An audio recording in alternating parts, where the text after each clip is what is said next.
여러분, 지금부터 들려드릴 이야기는 제가 인생 최악의 순간에 만난 작은 천사에 관한 실화입니다. 한 아이가 저에게 다시 살아야 할 이유를 가르쳐 준 그날 밤의 이야기죠. 눈물 없이는 들을 수 없는 이야기지만 끝까지 들어보시면 여러분의 마음도 따뜻해질 거라 믿습니다. 구독과 좋아요 부탁드립니다. 50줄에 들어선 내가 회사에서 해고 통보를 받은 건 그해 가을이었습니다. 20년 넘게 다닌 회사에서 구조조정이라는 명목으로 내쳐진 거죠. 부장님이 건넨 해고 통지서를 받아든 순간 손끝이 차갑게 식어갔습니다. 종이 위에 적힌 글자들이 흐릿하게 보였어요. 세상이 무너지는 느낌이었습니다. 가슴 한가운데가 텅 빈 것처럼 허전했고 숨이 제대로 쉬어지지 않았어요. 집에 가서 아내에게 뭐라고 말해야 할지, 대학생인 딸에게는 또 어떻게 설명해야 할지 막막했습니다. 목구멍에 뭔가 걸린 것처럼 답답했어요. 지금까지 가족을 위해 열심히 살아왔는데 하루아침에 모든 게 무너져 내리는 기분이었습니다. 그날 밤 동료들과 마지막 술자리를 가졌습니다. 다들 위로한답시고 술을 권했지만 사실 그들도 언제 잘릴지 모르는 처지였죠. 술잔을 기울일 때마다 목구멍이 쓰라렸습니다. 술 때문이 아니라 분노와 절망 때문이었어요. 왜 하필 나여야 했는지, 이렇게 성실하게 살아온 내가 왜 이런 꼴을 당해야 하는지 원망스러웠습니다. 가슴속에서 뜨거운 무언가가 타오르는 느낌이었어요. 분노인지 서러움인지 구분이 안 됐습니다. 같이 술을 마시는 동료들의 얼굴이 흐릿하게 보였어요. 모두들 동정하는 듯한 표정을 짓고 있었지만 그 시선이 견디기 힘들었습니다. 내가 실패자가 된 것 같아서 자존심이 상했거든요. 술에 취해 비틀거리며 버스 정류장에 도착했을 때는 이미 밤 11시가 넘어 있었어요. 찬바람이 옷깃 사이로 파고들어 몸이 오싹했습니다. 마지막 버스가 막 도착하는 참이었어요. 하늘에서는 가을비가 부슬부슬 내리고 있었습니다. 마치 내 심정을 대변하는 것 같았어요. 세상이 나를 위해 우는 것 같기도 했고 아니면 내 앞날을 슬퍼하는 것 같기도 했습니다. 버스에 오르며 나는 중얼거렸어요. 이제 정말 끝이구나. 내 인생도 이 마지막 버스처럼 막차에 다다른 건 아닐까? 발걸음이 무거웠고 계단을 오르는 것조차 힘들었어요. 몸보다 마음이 더 무거웠습니다. 버스 안은 거의 비어 있었습니다. 몇 명의 승객들이 졸음에 겨워 고개를 떨구고 있었고 나는 뒷자리에 털썩 주저앉았어요. 플라스틱 의자의 차가운 감촉이 등을 통해 전해졌습니다. 창밖으로 보이는 밤 풍경이 유난히 쓸쓸해 보였어요. 네온 사인들이 비에 번져 보였고 거리를 지나는 사람들도 모두 급한 듯 발걸음을 재촉하고 있었습니다. 모두들 따뜻한 집으로 돌아가는 길일 텐데 나만 갈 곳이 막막한 것 같았어요. 버스 엔진 소리가 귓가에 웅웅거렸고 그 소리가 묘하게 외로웠습니다. 내 인생이 이 버스처럼 어둠 속을 달리고 있는 것 같다는 생각이 들었어요. 술 기운에 눈이 감길 무렵 앞자리에서 작은 움직임이 느껴졌습니다. 고개를 들어보니 신기한 광경이 눈에 들어왔어요. 7살쯤 되어 보이는 꼬마 아이가 혼자 버스에 앉아 있는 거였습니다. 처음에는 술에 취해서 헛것을 보는 줄 알았어요. 이 늦은 시간에 이런 어린아이가 왜 혼자 있을까 싶어 눈을 비비고 다시 봤지만 환상이 아니었습니다. 아이는 정말로 거기 있었어요. 뭔가 현실감이 없는 상황이었습니다. 마치 꿈속에서 일어나는 일 같았어요.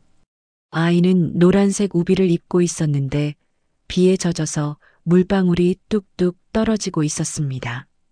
우비 소매 끝에서 떨어지는 물방울 소리가 버스 바닥에 퍽퍽하고 울렸어요. 작은 손에는 강아지 인형을 꽉 쥐고 있었습니다. 그 인형도 꽤 낡아 보였는데 아이가 얼마나 소중히 여기는지 알 수 있었어요. 털이 많이 빠져서 민둥민둥한 곳도 있었고 색깔도 발에 있었습니다. 그런데도 아이는 그 인형을 마치 생명이 있는 것처럼 조심스럽게 안고 있었어요. 아이의 얼굴을 보니 뭔가 슬픈 표정이었습니다. 마치 세상에 혼자 남겨진 것 같은 그런 표정 말이에요. 어린아이가 가져서는 안 될 것 같은 깊은 슬픔이 그 작은 얼굴에 배어 있었어요.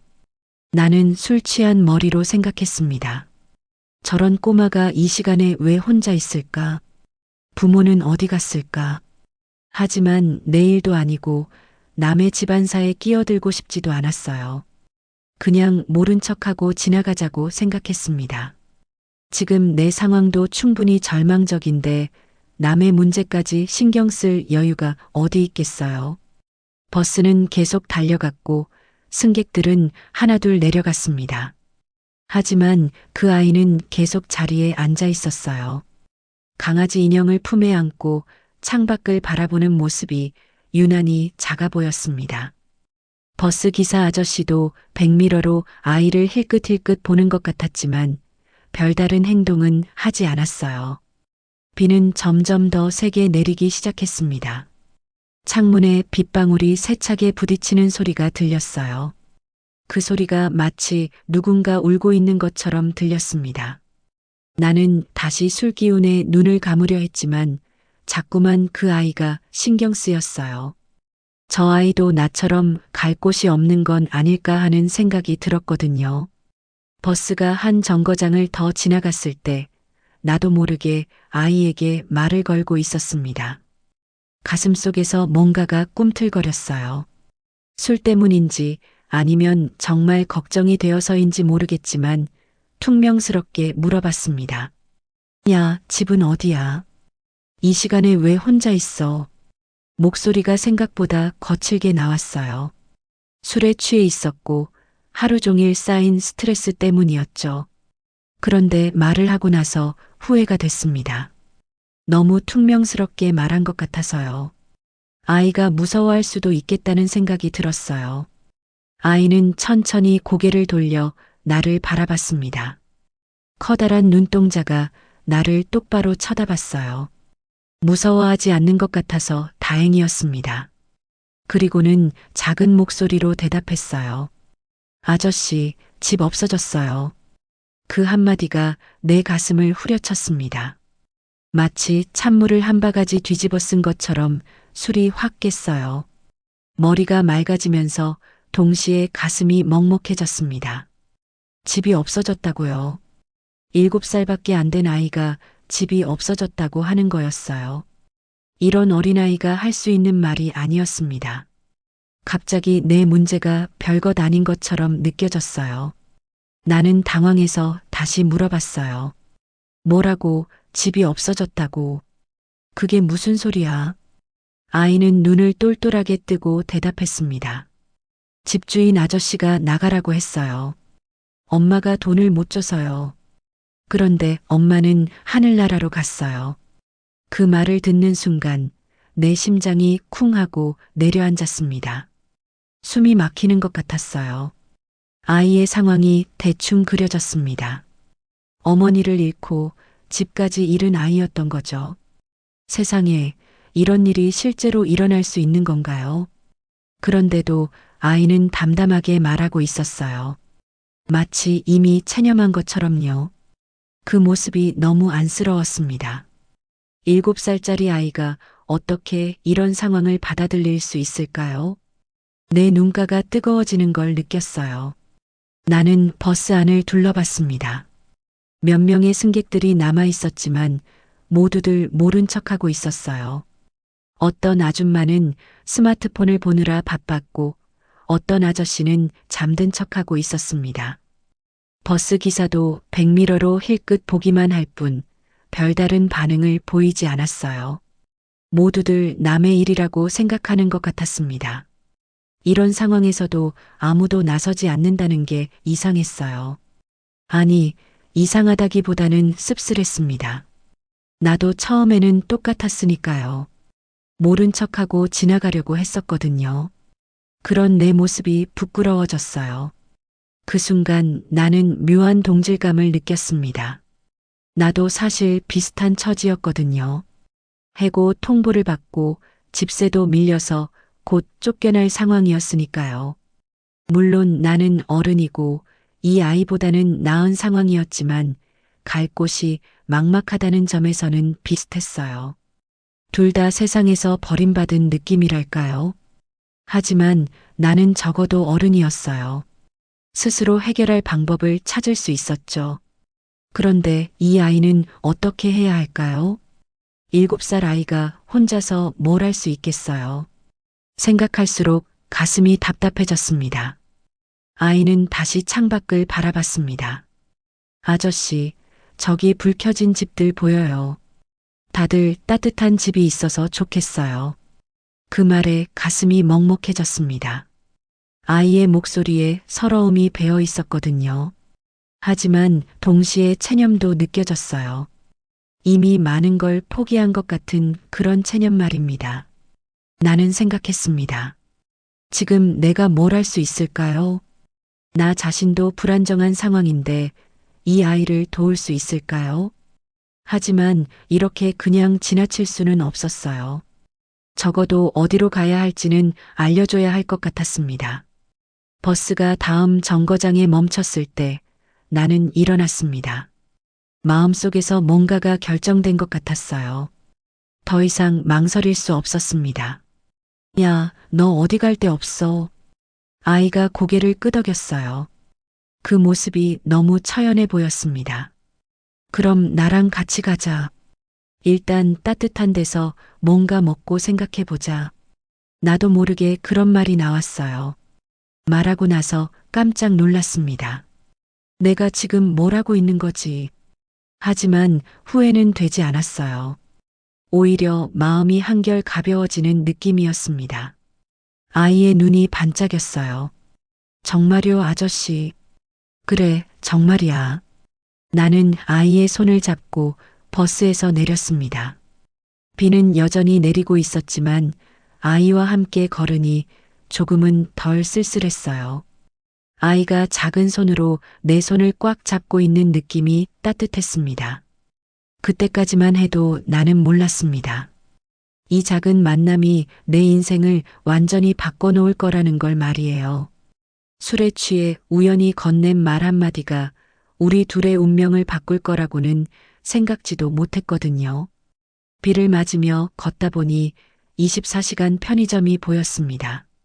형광등이 환하게 켜져 있어서 따뜻해 보였어요.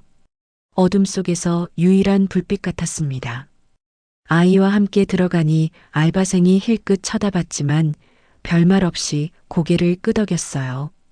따뜻한 실내 공기가 얼굴에 닿자 살 것 같았습니다. 나는 아이에게 물어봤어요. 뭐 먹고 싶어? 아이가 조심스럽게 대답했습니다. 아저씨가 주시는 거면 뭐든 좋아요. 그 말에서 아이가 얼마나 겸손하게 자란 아이인지 알 수 있었어요. 보통 아이들이라면 이것저것 달라고 했을 텐데 말이죠. 그 말에 가슴이 뭉클했어요. 아이가 얼마나 배고팠을까 싶었거든요. 나는 삼각김밥 2개와 따뜻한 우유를 들고 계산대로 향했습니다. 사실 내 주머니 사정도 넉넉하지 않았지만 이 정도는 할 수 있었어요. 지갑을 열어보니 10,000원짜리 몇 장밖에 없었지만 그래도 이 아이를 위해서는 써야겠다는 생각이 들었습니다. 계산을 마치고 나서 아이와 함께 가게 한쪽 테이블에 앉았어요. 플라스틱 의자였지만 그래도 따뜻한 실내에서 앉으니 마음이 편해졌습니다. 아이는 삼각김밥을 받아들고는 놀라운 행동을 보였어요. 두 손을 모으고 고개를 숙이더니 작은 목소리로 말했습니다. 감사합니다. 하늘나라 엄마가 꼭 전해달래요. 그 순간 내 가슴이 쿵 하고 내려앉았습니다. 목구멍이 메어와서 말이 나오지 않았어요. 눈물이 핑 돌면서 시야가 흐려졌습니다. 이 작은 아이가 어머니를 잃었다는 사실이 새삼 실감 났어요. 그런데도 감사 인사를 빼먹지 않는 모습에서 어머니가 얼마나 잘 키웠는지 알 수 있었습니다. 어머니가 하늘에서 보고 계신다고 믿는 아이의 순수함에 가슴이 찢어질 것 같았어요. 나는 괜히 기침을 하며 눈가를 훔쳤습니다. 그래, 천천히 먹어. 급할 거 없어. 아이는 정말 조심조심 김밥을 먹었습니다. 마치 이런 음식이 얼마나 귀한 건지 아는 것처럼요. 한 입 먹을 때마다 맛있어요라고 중얼거렸어요. 그런 아이를 보면서 내 마음이 복잡해졌습니다. 한 입 먹고는 아저씨도 드세요라고 말했어요. 나는 배가 고프지 않다고 했지만 아이는 자꾸 권했습니다. 같이 먹으면 더 맛있어요. 그 말에 결국 나도 한 입 먹었는데 정말 오랜만에 먹는 따뜻한 음식이었어요. 아이와 함께 먹으니 더 맛있게 느껴졌습니다. 우유를 마시는 아이의 모습을 보니 마음이 복잡했습니다. 내가 지금 뭘 하고 있는 건지, 이 아이를 어떻게 도와줄 수 있을지 막막했어요. 하지만 지금 당장은 배고픈 아이를 먹이는 게 우선이라고 생각했습니다. 아이가 우유를 다 마시고 나서 작은 수염이 생긴 걸 보고 웃었어요. 아저씨, 뭐가 웃겨요? 아니야, 너 수염 생겼어. 그러자 아이도 웃었습니다. 오랜만에 보는 아이의 웃음이었어요. 그 웃음을 보니 마음이 따뜻해졌습니다. 아이가 다 먹고 나서 말했어요. 아저씨, 정말 감사해요. 오늘은 못 먹을 줄 알았는데. 그 말에 가슴이 찔렸습니다. 오늘은 못 먹을 줄 알았다고, 그럼 언제부터 못 먹었어? 아이가 작은 손가락으로 세더니 말했습니다. 어제 점심 이후요. 그때 복지관 아줌마가 빵 하나 주셨거든요. 이틀 가까이 굶었다는 말이었어요. 7살 아이가 이틀이나 굶었다니. 나는 순간 화가 났습니다.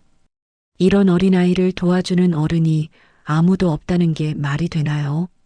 그러면서도 한편으로는 미안했어요. 나도 처음에는 모른 척 하려고 했으니까요. 내가 이 아이와 다를 게 뭐가 있을까 싶었습니다. 편의점을 나서면서 나는 생각했습니다. 이제 어떻게 해야 할까요? 아이를 어디로 데려가야 할까요? 경찰서에 신고하는 게 맞을까요? 하지만 밤이 이미 깊었고 아이도 지쳐 보였어요. 작은 어깨가 축 처져 있었고 걸음걸이도 느려졌습니다. 일단 안전한 곳에서 하룻밤 재우고 생각해 보자고 결정했어요. 그게 지금 당장 할 수 있는 최선이라고 생각했습니다. 비는 여전히 내리고 있었고 거리는 더욱 을씨년스러워 보였어요. 내 집으로 가는 길에 아이가 갑자기 멈춰 섰습니다. 아저씨, 제가 뭔가 보여드릴 게 있어요. 그러더니 작은 가방을 열었어요. 가방 속에서 낡은 공책 하나를 꺼냈습니다. 이게 뭐야? 그림 일기예요. 엄마가 쓰라고 했거든요. 아이가 건네준 공책을 펼쳐보는 순간 나는 말을 잃었습니다. 아이의 서툰 글씨로 쓰여진 일기였는데 내용이 너무 가슴 아팠어요. 우리 집 없어졌다. 집주인 아저씨가 짐 다 내놓으래서 엄마가 울었다. 나는 안 울었다. 그 다음 페이지에는 오늘은 공원에서 잤다. 벤치가 딱딱해서 아팠다. 엄마 보고 싶다. 글씨는 삐뚤빼뚤했지만 아이의 마음이 고스란히 전해져 왔어요. 페이지를 넘기는 손이 떨렸습니다. 이런 어린아이가 이런 일들을 겪어야 했다니 세상이 원망스러웠어요. 페이지를 넘길 때마다 아이의 절절한 마음이 느껴졌습니다. 복지관 아줌마가 빵 줬다. 맛있었다. 엄마한테도 갖다 주고 싶다. 하늘나라에는 집이 있을까? 엄마 추워하지 않을까? 그림도 그려져 있었는데 아이 수준치고는 꽤 잘 그렸어요. 엄마와 함께 있는 그림들이 대부분이었습니다. 집 그림도 있었는데 연기가 나는 굴뚝이 있는 따뜻해 보이는 집이었어요. 아이가 얼마나 따뜻한 집을 그리워하는지 알 수 있었습니다. 그림 속 엄마는 항상 웃고 있었어요. 아이 기억 속의 엄마는 늘 행복한 모습이었나 봅니다. 마지막 페이지를 보니 더 울컥했어요. 착한 아저씨가 밥 사줬다. 엄마가 하늘에서 보내주신 것 같다. 내일도 만날 수 있을까? 오늘 일이 벌써 적혀 있었습니다. 아이가 언제 이걸 썼을까 싶어서 물어봤더니 편의점에서 나올 때 잠깐 쓴 거라고 했어요. 그 짧은 시간에 이런 글을 썼다니 아이가 얼마나 간절했을지 상상할 수 있었습니다. 나를 착한 아저씨라고 부른 것도 마음에 걸렸어요. 나는 그저 당연한 일을 했을 뿐인데 말이죠. 나는 그 일기를 보면서 많은 생각이 들었습니다. 이 아이가 얼마나 힘들었을까. 그런데도 불평하지 않고 씩씩하게 버텨온 게 대견하면서도 안쓰러웠어요. 동시에 내가 지금 해야 할 일이 무엇인지 확실해졌습니다. 이 아이를 혼자 두면 안 되겠다고 생각했어요. 하지만 현실적인 문제가 있었습니다. 내일 새벽에 다른 회사 면접이 있었거든요. 그 면접이 내 마지막 기회일지도 모르는 상황이었어요. 준비도 제대로 못했는데 아이까지 돌보면서 면접 준비를 할 수 있을까 싶었습니다. 마음속으로 갈등이 일었어요. 이 아이를 도와주고 싶지만 내일도 중요했거든요. 만약 이 면접마저 망치면 정말 돌이킬 수 없는 상황이 될 수도 있었어요. 그럼 아이도 결국 제대로 도와줄 수 없을 테고요. 그런데 아이가 조심스럽게 물어봤습니다. 아저씨, 내일도 만날 수 있어요. 그 말과 함께 아이가 나를 올려다보는 눈빛이 너무 간절했어요. 마치 세상에서 나만이 유일한 희망인 것처럼 바라보고 있었습니다. 나는 더 이상 망설일 수 없었습니다. 그럼 당연하지. 내일도 모레도 만날 거야. 아이의 얼굴이 환해졌어요. 정말이요. 정말이야. 그러니까 걱정하지 마. 그렇게 말하고 나니 마음이 한결 편해졌습니다. 결국 나는 아이를 집으로 데려가기로 했습니다. 면접 준비는 아이가 잠든 후에 하면 되겠다고 생각했어요. 중요한 건 지금 이 순간 이 아이가 안전한 곳에서 쉴 수 있게 해주는 거였습니다. 나중에 생각해 보니 그때가 내 인생의 전환점이었던 것 같아요. 집에 도착해서 현관문을 열 때 부끄러웠습니다. 집이 너무 지저분했거든요. 해고 통보를 받은 이후로 정신이 없어서 정리도 못하고 살았어요. 빈 소주병들이 여기저기 굴러다니고 빨래도 쌓여 있었습니다. 아이에게 미안한 마음이 들었어요. 그런데 아이는 전혀 신경 쓰지 않는 것 같았습니다. 와, 집이 정말 넓어요. 사실 우리 집은 작은 원룸이었는데 아이 눈에는 넓게 보였나 봐요. 그동안 얼마나 좁은 곳에서 살았을까 싶어 마음이 아팠습니다. 아이를 씻기고 입을 옷을 찾아주려 했는데 아이 옷이 있을 리 없었죠. 결국 내 티셔츠를 입혔는데 아이에게는 너무 커서 원피스처럼 되었어요. 그 모습이 귀여우면서도 안쓰러웠습니다. 아이는 거울을 보더니 엄마 옷 입는 것 같아요라고 웃었어요. 배고플까봐 물어봤더니 아이가 배는 안 고프다고 했습니다. 하지만 뭔가 따뜻한 걸 만들어주고 싶었어요. 부엌을 뒤져보니 라면 하나가 있었습니다. 사실 가스비를 아끼려고 몇 달째 라면도 끓여 먹지 않고 있었는데 오늘은 예외로 하기로 했어요. 몇 년 만에 켜는 가스레인지였습니다.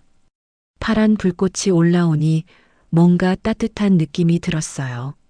물이 끓고 라면을 넣으니 고소한 냄새가 집안에 퍼졌습니다. 아이가 부엌으로 와서 우와, 맛있는 냄새라고 했어요. 그 말에 괜히 뿌듯했습니다. 라면을 끓이면서 나는 생각했어요. 언제부터 이렇게 살았을까? 해고 통보를 받고 나서 완전히 포기하고 살았던 것 같았어요. 가스도 아껴 쓰고 전기료도 걱정하고 그러다 보니 집이 완전히 죽은 공간이 되어버렸거든요. 하지만 오늘은 달랐습니다. 아이가 있으니 집안이 살아있는 느낌이었어요. 아이의 웃음소리, 작은 발소리, 그런 것들이 이 집을 다시 살린 것 같았습니다. 라면이 완성되자 아이와 함께 테이블에 앉았어요. 같이 먹어요, 아저씨. 아이가 젓가락을 건네주며 말했습니다. 나는 아이와 함께 라면을 먹었는데 정말 오랜만에 느끼는 따뜻함이었어요. 단순히 음식이 따뜻해서가 아니라 누군가와 함께 먹는다는 것 자체가 따뜻했습니다. 아이가 라면을 다 먹고 나서 정말 맛있었어요 라고 했을 때 내 눈가가 젖었습니다. 이런 간단한 라면 하나로도 이렇게 기뻐할 수 있는 아이를 보니 뭔가 다짐이 생겼어요. 이 아이를 제대로 돌봐주고 싶다고 생각했습니다. 아이를 재운 후 나는 내일 면접 준비를 시작했습니다. 오랫동안 방치해뒀던 양복을 꺼내서 다림질을 했어요. 구김이 많이 져 있었지만 정성스럽게 다리니 그럭저럭 입을 만했습니다. 구두도 닦고 면접 자료도 다시 정리했어요. 새벽 4시까지 준비를 하고 나서 잠깐 눈을 붙였습니다. 아침에 일어나니 아이가 아직 자고 있었어요.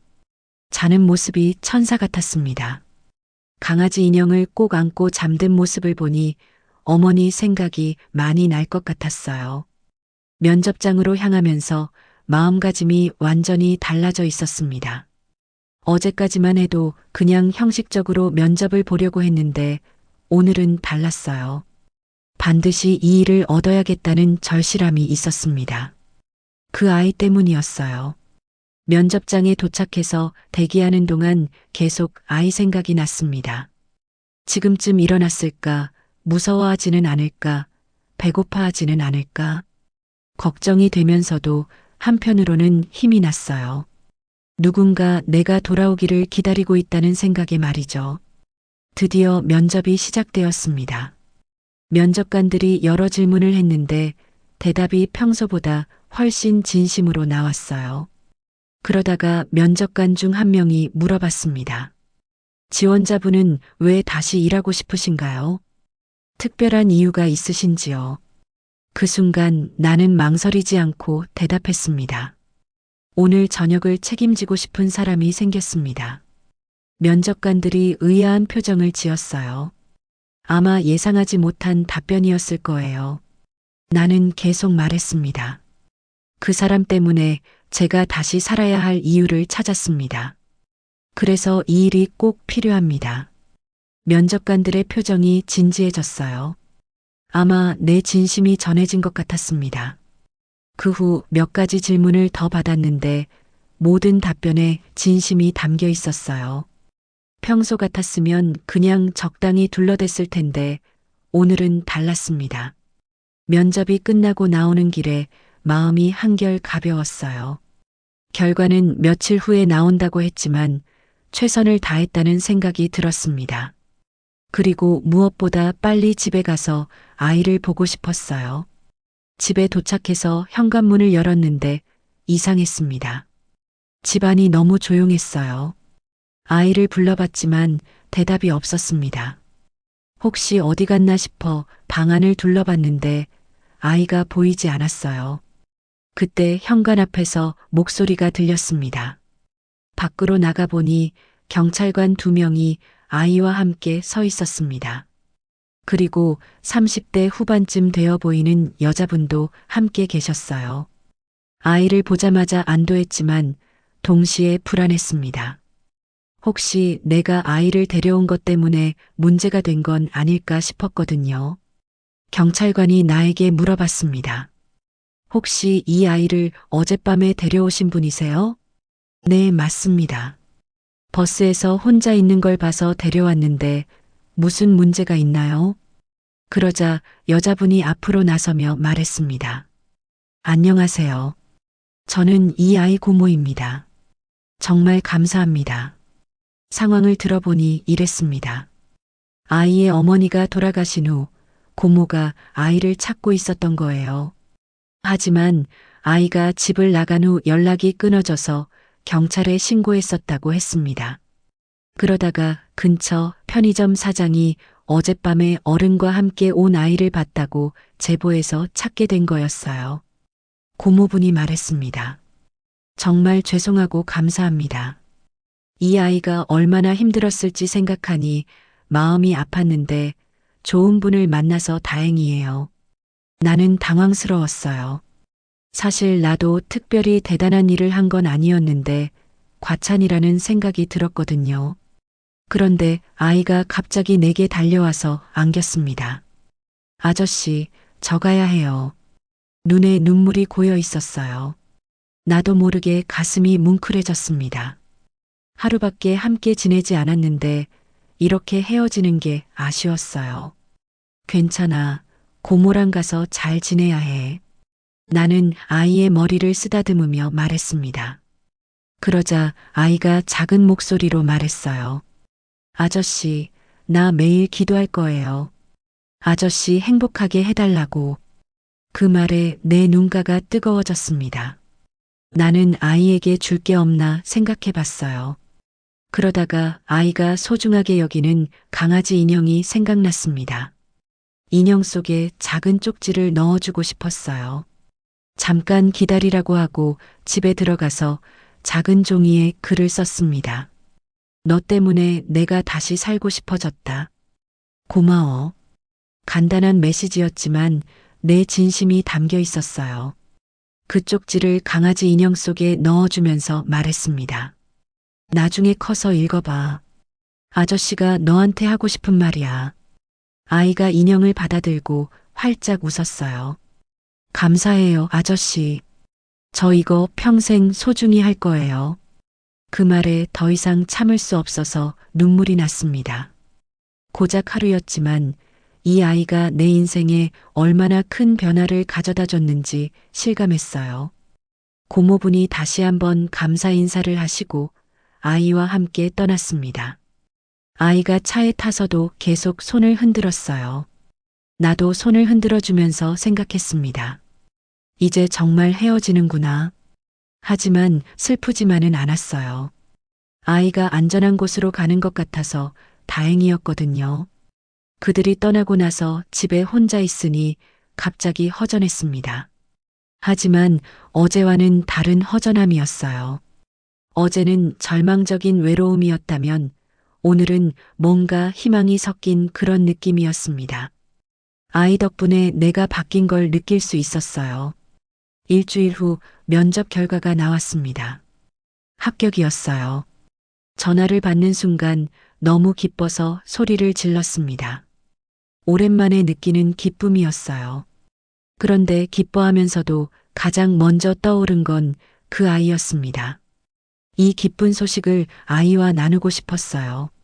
새 직장에서의 생활이 시작되었습니다. 동료들도 좋았고 일도 적성에 맞았어요. 무엇보다 다시 일할 수 있다는 게 감사했습니다. 매일 출근하면서 생각했어요. 내가 이렇게 달라질 수 있었던 건 그 아이 덕분이라고 말이죠. 한 달쯤 지났을 때 아이 고모로부터 전화가 왔습니다. 안녕하세요. 그때 우리 조카를 도와주신 분이시죠? 네, 안녕하세요. 아이는 잘 지내나요? 네, 잘 지내고 있어요. 그런데 아이가 아저씨 생각을 많이 해요. 한번 만나뵐 수 있을까요? 사실 나도 아이가 어떻게 지내는지 궁금했어요. 고모분과 약속을 잡고 만났는데 아이가 정말 많이 밝아져 있었습니다. 깔끔한 옷을 입고 뺨도 통통해져서 건강해 보였어요. 아저씨, 아이가 달려와서 안겼을 때 정말 기뻤습니다. 고모분이 말씀하시길 아이가 계속 내 이야기를 한다고 했어요. 아저씨가 라면 끓여주셨는데 정말 맛있었다. 아저씨는 천사 같은 분이다. 이런 말들을 계속 한다는 거였어요. 그 말을 들으니 내가 아이에게 좋은 기억을 남겨준 것 같아서 뿌듯했습니다. 아이와 함께 놀이공원에 갔습니다. 아이가 좋아하는 걸 보니 내 마음도 즐거워졌어요. 회전 목마를 타면서 아이가 말했습니다. 아저씨, 엄마가 하늘에서 고맙다고 하래요. 정말? 네, 꿈에서 봤거든요. 엄마가 아저씨 덕분에 마음이 편하다고 했어요. 그날 밤 집에 돌아와서 생각해 봤습니다. 내 인생에서 가장 절망적이었던 순간에 만난 그 아이가 결국 내 인생을 바꿔놓았구나. 만약 그날 밤 그 아이를 만나지 않았다면 어떻게 되었을까? 아마도 계속 자포자기하며 살았을지도 모르겠어요. 2달 정도 지났을 때였습니다. 토요일 오후에 집에서 쉬고 있는데 초인종이 울렸어요. 누구일까 싶어서 문을 열어봤는데 깜짝 놀랐습니다. 아이가 고모와 함께 서 있었는데 옆에 작은 강아지 한 마리가 있었거든요. 아저씨. 아이가 환하게 웃으며 인사했습니다. 너 왜 왔어? 그리고 이 강아지는 뭐야? 고모가 입양해줬어요. 이름은 상구예요. 아이가 강아지 이름을 내 이름으로 지었다는 걸 알고 웃음이 났어요. 아저씨, 우리 강아지 산책 같이 가요. 그 말에 나는 미소를 지으며 문을 활짝 열었습니다. 그래, 같이 가자. 현관문을 열자 따뜻한 햇살이 집 안으로 들어왔어요. 어두웠던 내 집에, 어두웠던 내 마음에 진짜 햇살이 들어오는 느낌이었습니다. 공원에서 강아지와 함께 뛰어노는 아이를 보면서 생각했어요. 이 모든 게 기적 같은 일이라고. 절망의 끝에서 만난 작은 인연이 이렇게 큰 변화를 가져올 줄 누가 알았겠어요. 아이도 나도 우리 모두 행복해졌으니까요. 6개월이 지난 어느 날 아이 고모로부터 뜻밖의 제안을 받았습니다. 사실 제가 해외 발령을 받게 되었어요. 그런데 아이를 데려가기가 쉽지 않은 상황이에요. 혹시 가능하시다면 고모분의 말을 듣고 나는 깜짝 놀랐어요. 설마 아이를 맡아달라는 건가요? 아이가 계속 아저씨 이야기를 해요. 정말 좋아해서 제가 봐도 신기할 정도예요. 물론 쉽게 부탁드릴 일은 아니지만 아이를 위해서라면. 고모분의 말에 나는 한참 생각했습니다. 아이를 키운다는 건 엄청난 일이었거든요. 하지만 마음속 깊은 곳에서는 이미 답이 정해져 있었어요. 그 아이와 함께 지내고 싶었습니다. 그 아이가 내 인생에 얼마나 큰 의미인지 이미 알고 있었거든요. 시간을 좀 주세요. 신중하게 생각해 보겠습니다. 그날 밤 나는 잠을 이루지 못했습니다. 아이를 키울 수 있을까? 좋은 아버지가 될 수 있을까?